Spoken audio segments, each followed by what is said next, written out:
western side of the property in the back here. That divides. We have another farm on the other side, another 78 acres over there. That the stream divides, or Chlorine River divides that. Farmland preservation, they pay you so much an acre to keep your land in farmland.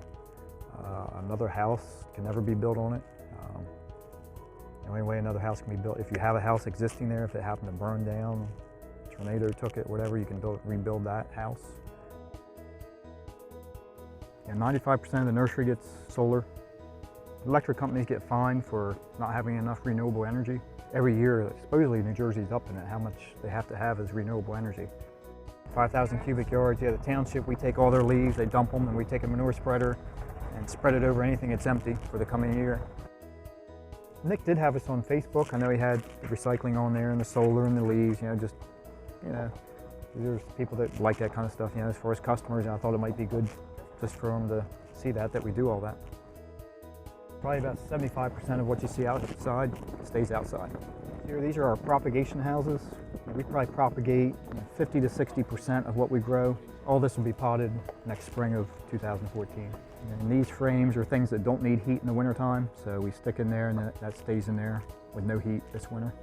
Just as cold in there as it is outside eventually by 2 or 3 in the morning. The frost on a plant and then the sun hitting it really hurts plants. The same thing with all these houses, really. It keeps the wind and the sun off of them.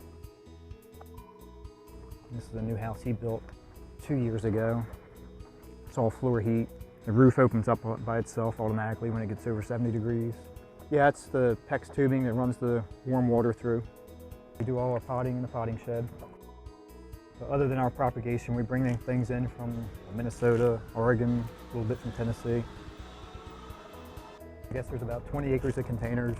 And everything you see in corn also had leaves composted into it through the winter time. So we do the pile, he'll come in and plant the corn. He does a little over 100 acres of corn. 2 recycling ponds. All the field irrigation comes from the Chlorine River out back. If something happened to one of these pumps, one of these ponds went down, one of the pumps or something happened, we can pump from the Chlorine River and use that and still chlorinate it.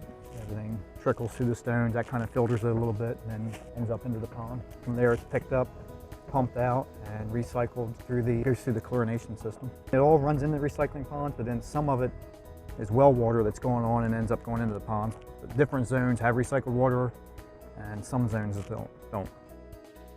We have a pressure regulator valve and you just have to have 20 pounds differential. So we have to be pumping in 60 pounds and have 40 pounds coming out, and then that makes the differential makes it siphon from the chlorine tanks. Chlorine itself isn't a big expense, but you have to rent the tanks. That's so much a year. Having the meters recalibrated every other year, that's usually like 3,000 or so every other year or so. By the time it comes back, there's sunlight has hit it and there's no chlorine left. This water as well comes from the Cohansey outback, the Cohansey River. That motor, all that does is that's an electric source to make the unit go in a circle. But everything's stone pretty much, all our aisles and everything runs down to a low spot. We have 2 low spots on the farm. All the pumps have meters that tells how much is pumped. Well, there's 2 tanks there. They automatically switch over, and when one gets empty, it goes to the other one. And before we put those in, we can only do certain small zones at a time. Every 6 weeks or so, go in and switch out the one that did go empty. We had to water every day, probably 8 to 10 hours a day. And once we put the basins in, we could get everything done in like 3 hours. Yeah, we haven't had any issues with anything being detrimental to the plants, other than the one herbicide. But we have had a couple plants we think that didn't like the chlorinated water. So we have had to separate them, put them in different zones. We have seen that. Crimson pygmy barberry, certain types of spirea. That's a quick overview of the nursery. It's 2 recycling ponds. All the field irrigation comes from the Chlorine River out back. Mostly garden centers, probably 85% garden centers. From south as far as Washington, D.C., west would be not much past Harrisburg. North, lower New York and Long Island.